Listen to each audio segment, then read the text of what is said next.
Estamos de volta com oportunidades, arquitetura sustentável é o tema da discussão de hoje e no bloco anterior eu deixei aqui no ar a seguinte questão: o uso de material correto numa construção, qual a importância disso? Por exemplo, uma janela de vidro, que já foi até citada aqui, um vidro especial que evita ou reduz ruídos, o calor, não sei quem foi, se foi o Gregório, o Eliomar ou a Priscila que citou aqui no bloco anterior. Mas o uso do vidro especial, existe vidro especial para reduzir? Existem vários vidros, inclusive vidro que retém o calor, que reduz a incidência dos raios solares nos ambientes, né? Além dos vidros que reduz a questão do ruído, né? As esquadrias e tudo, quer dizer, então isso hoje é fundamental.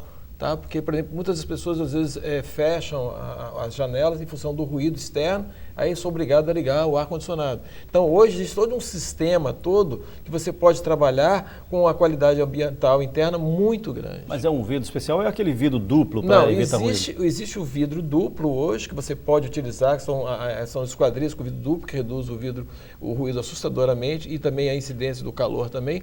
Mas existe vidro especial hoje com a qualidade de vidro, essas obras do exterior, que a gente vê em Nova York, ou mesmo na Europa, ou mesmo em São Paulo, que aqui no Brasil já tem, Rio, São Paulo, Belo Horizonte, Brasília, já usam vários vidros diferentes na própria arquitetura em função da qualidade ambiental. Ou seja, está lá o Sherman, lá na casa dele, lá morando perto de um baile funk, ele não quer escutar o funk. Fecha a janela, com esse vidro especial ele pode dormir sossegado. Viu, Sherman? Ele só vai ter que ligar o ar-condicionado. Tá certo. E o Gregório ficou de falar aqui, fazer um comentário a respeito do que o Eliomar estava conversando. Complementando aquela questão da utilização das águas pluviais, só para a gente ter uma noção como isso é importante, nós fizemos a indústria de mármore Bruno Zanetti aqui e fizemos a indústria Santo Antônio, em Cachoeiro Itapemirim. E essas indústrias, há muito tempo atrás, não se falava tanto utilizar a água da chuva, toda a água da indústria é utilizada via natural. É que nós conseguimos recolher dos galpões todos industriais. E aí você praticamente não usa a água tratada para produzir absolutamente nada.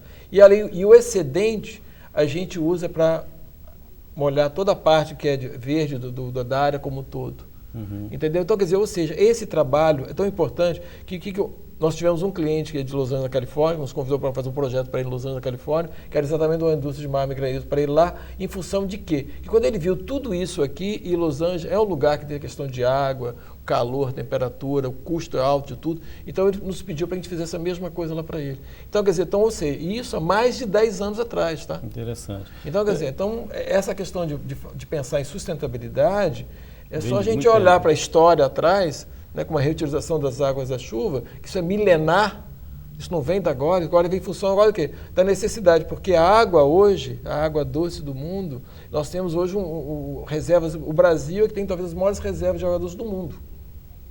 Mas outros países eles já estão passando por dificuldade. Então nós temos que aproveitar o que nós temos, reciclando o que nós temos, porque hoje você pode, a gente tem as águas cinzas, né, que você reciclar, e as águas negras. Então, até as águas cinzas hoje, na Europa, são recicladas para serem reutilizadas. Olha só.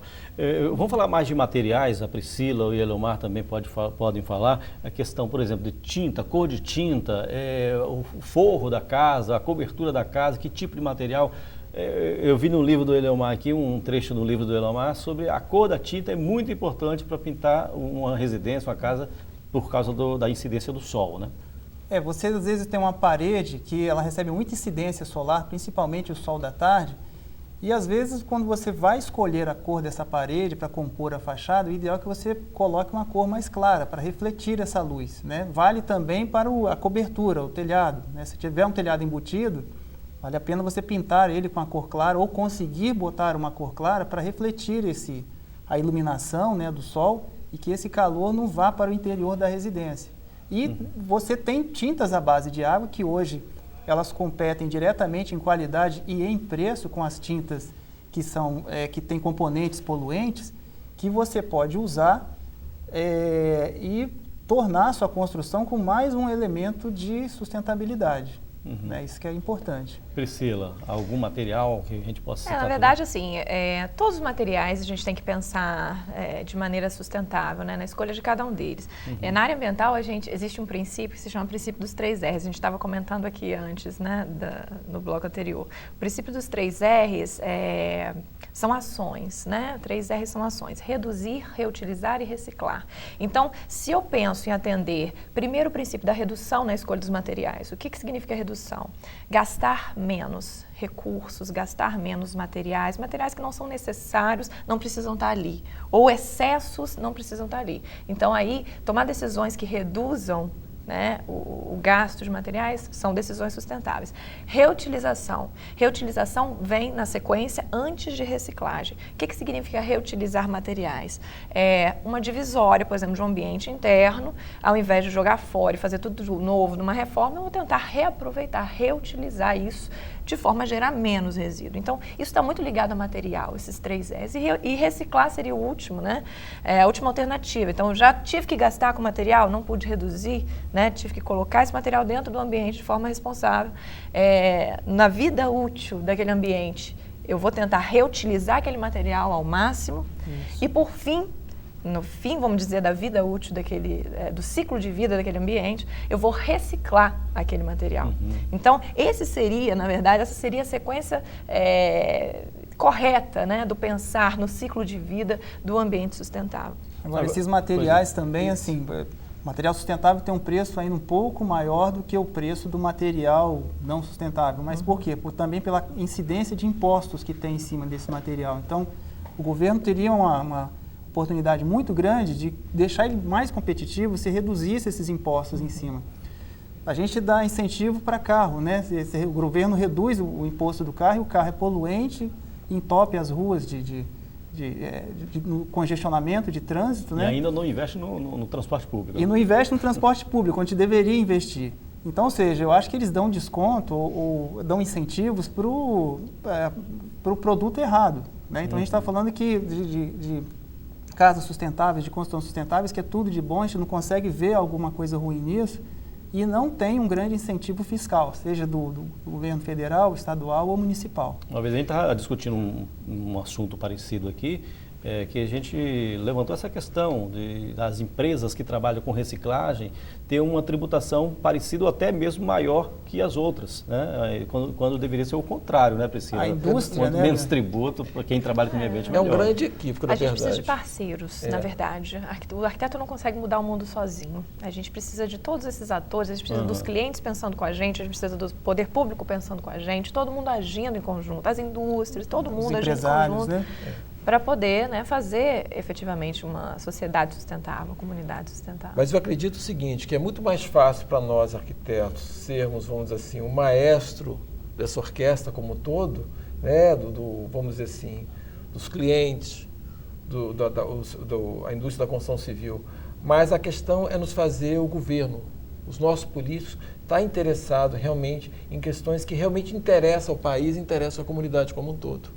Então, a partir do momento que eles não levam isso em consideração nas suas decisões, eles prejudicam o país e os cidadãos que moram nele também. Então, eu acho que isso que é a questão básica hoje. Então, por exemplo, se nós não temos hoje incentivo nenhum para quem está pesquisando, incentivo nenhum para quem está buscando fazer uma produção sustentável, já nos outros países desenvolvidos, países que levam isso a sério, que o Brasil não leva isso a sério, a atuação deles é completamente diferente. Eu acho que tem que mudar o país. Essa questão, por exemplo, de obras públicas, né? Vamos falar da arquitetura ou de obras públicas aqui, que o Gregório, logo no início do programa, já alertou, né? Já deu apito aí. A gente vê muitos municípios no Brasil afora aí, que aqui Vitória foi um exemplo, né? Que tira as ruas dos bairros, que tem paralelepípedos, para jogar asfalto por cima. Isso também, já que eu acredito que vocês são arquitetos e urbanistas, né? Você tem a formação em urbanismo também, isso também, acho que dói, né? Ver uma situação como essa. Dói porque é o seguinte, nós temos no Brasil uma questão seguinte, né? Eles entendem, isso é principalmente os políticos, que é o grande equívoco desse país, que eles cometem. Eles entendem que o desenvolvimento é a qualquer preço, não pode ser a qualquer preço, né? O desenvolvimento ele tem que ser, acima de tudo, sustentável, como eu coloquei, socialmente, culturalmente, né, economicamente, né? E, acima de tudo, o povo satisfeito com os governantes que tem, que não acontece no nosso país hoje. Então, isso é fundamental. A outra coisa importante é o seguinte, a partir do momento, voltou para o nosso caso aqui, Vila Velha, por exemplo, Vitória, Serra, Cariacica, ou qualquer cidade do Espírito Santo, a partir do momento que você começa a pavimentar as ruas tudo com asfalto, você vai transformar aquilo numa camada impermeável. Então, elas viram grandes calhas que conduzem a água para a parte mais baixa da cidade. Por isso tem essas enchentes todas. Além então, do calor. Do calor insuportável, forma. porque é tudo preto e fosco, que é a cor, né, e o sistema que mais absorve energia. Então, a partir do momento que você tivesse o paralelepípedo, ou você tivesse o piso intertravado, qualquer que isso drenasse naturalmente as vias, e outra coisa, quando você tiver uma manutenção, você retira aquilo e você recoloca no mesmo nível. O asfalto, nós andando nas ruas de Vitória hoje, ou da Grande Vitória como um todo, parece que está andando numa grande estrada de terra preta, porque ela é trepida, é cheia de buraco para tudo que é lado. E é exatamente essas obras que eles fazem cortando o asfalto o tempo todo. Às vezes eu sinto que eu estou no tobogã, né? Exatamente, e por aí vai. Então, na verdade, o que acontece? Isso aí é um item que você citou, tem os outros itens todos, né? Entendeu? Então, quer dizer, uma série de coisas que você não vê a ação dos municípios, né, do Estado do Espírito Santo, pensando nessa sustentabilidade. Quando ele citou o negócio do carro ali, a gente imagina o seguinte, se nós temos política para consumo de carro, por que não temos política para melhorar a qualidade de vida das nossas obras, da nossa cidade sustentavelmente? Mais praças, né? Mais verde, né? Mais verde. Na cidade, a cidade mais Menos sustentável. carro, mais pedestre. Entendeu? Um transporte de vida um transporte, uma pessoa andando mais de bicicleta. Porque também diz assim, mas esse é um discurso sonhador. Não é discurso sonhador, não. Lá fora eles já conseguiram. Então mostrou que é possível, o sonho é possível. Tá certo, olha, estão me chamando no intervalo, eu vou deixar só uma questão no ar aqui. Já que a gente está aqui na cidade, vamos chegar mais próximo dos imóveis, né, das casas que a gente estava falando aqui no início do programa. O entorno da casa, como deveria ser, na opinião de vocês, o quintal, né? Vamos trabalhar essa questão também. Daqui a pouco a gente vai fazer mais um intervalo, daqui a pouco a gente volta com oportunidades, até já.